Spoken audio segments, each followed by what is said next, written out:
Hi everyone, welcome back to the channel. Today we're checking out Figma for the iPad, or may I say Figjam for the iPad. Now I really enjoyed using Figjam for iPad, but there were a few negatives as well. So I'm going to state both the good and the bad of this application or using it on iPad. So without further ado, let's just get started. You're greeted by this usual interface that you get on the iPad for Figma, which was already existing before. You get all your prototypes, you get some design files that you can play around with, and that's about it on the page. However, the real change is the top right hand corner where there's a little button called New Figjam File, which opens up a Figjam file. On the Figjam file, you of course have this little banner or widget of sorts at the bottom, which can be accessed with your Apple Pencil or just with your fingertip. If you selected the little pencil or the pen at the bottom, you can then smoothly write on the iPad without worrying about whether you're writing properly or not, because it fixes a lot of the discrepancies or a lot of the mistakes that you make as well. Kind of reminds me of Procreate for iPad. To select anything that you've selected, you can then just drag out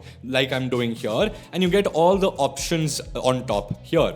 Now these are well made and very friendly with the Apple Pencil. You can even change the thickness, the thinness, the colors. You can make this a group or ungroup it on command. Apart from that, you can even use the functions like copy, paste, copy link, copy as PNG, etc. One thing that you might notice are these Command Shift C's or Command Shift E's. If you do have an external keyboard that connects to your iPad, you can then use these shortcuts on the iPad as well. Now, while I'm doing this, I can even open things like plugins. So yes, you can access all the plugins that you've downloaded, which are compatible with Figjam, and then of course drag around and utilize it with your Apple Pencil or your finger if that is what you have. And then just using the plugin and etc. is super simple, super easy, as you can see. One thing I really liked was this arrow or this flow creation right here, which allows you to create a flow between two wireframes, to notes, to anything basically.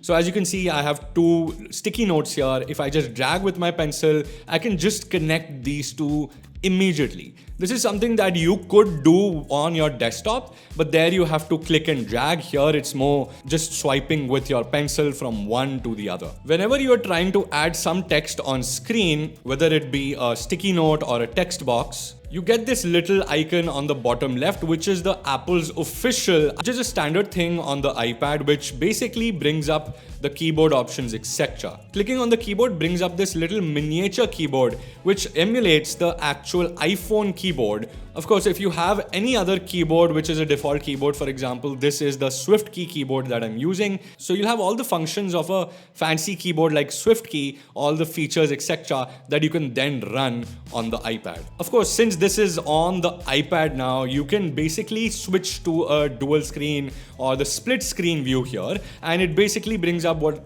two applications at once, so you can watch your YouTube or do anything else apart from YouTube as well.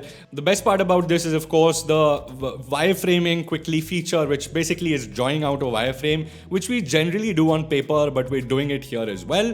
On the top right, of course, you have this share sheet option, which you can just bring up the share sheet from. What I really like is that you can use what I really like about the share sheet, you can basically use your iOS shortcuts, where you can create actual shortcuts for Figjam.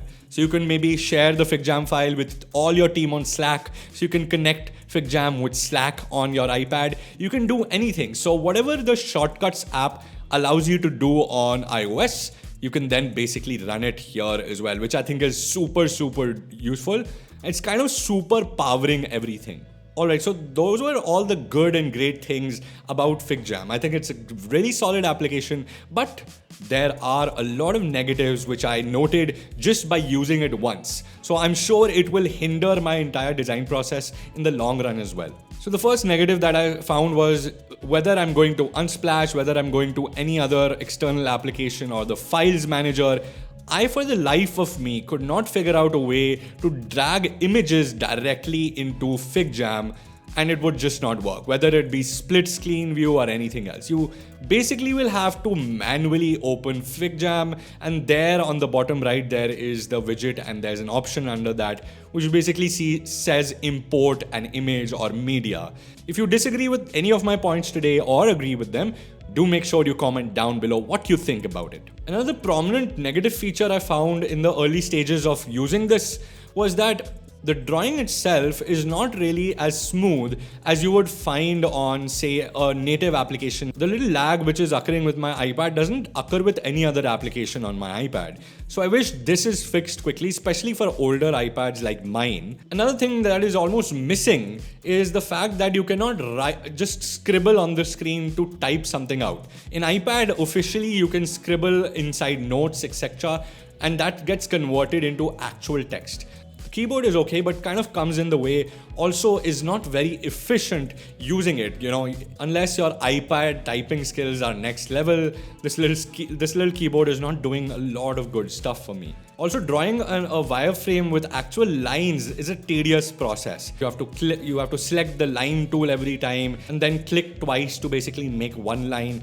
It is a lengthy process just to make one wireframe. The drawing is cool and all, but I wish there was some small nuggets or widgets which I could just drag and drop and create a little widget on the fly, on the go, quickly. Alright, so those were all the good and bad things about the Figjam for iPad. It has a lot of potential, honestly, especially if you can use native features of your iPad like scribbling in the future, hopefully. That comes up. All the good things that you can use in an iPad comes up. I think this will be a full-fledged application of Figma on the fly. I hope you liked that video. If you did, make sure you leave a like and leave a comment about what you thought about the application. Also subscribe to the channel for weekly content every Monday and Thursday.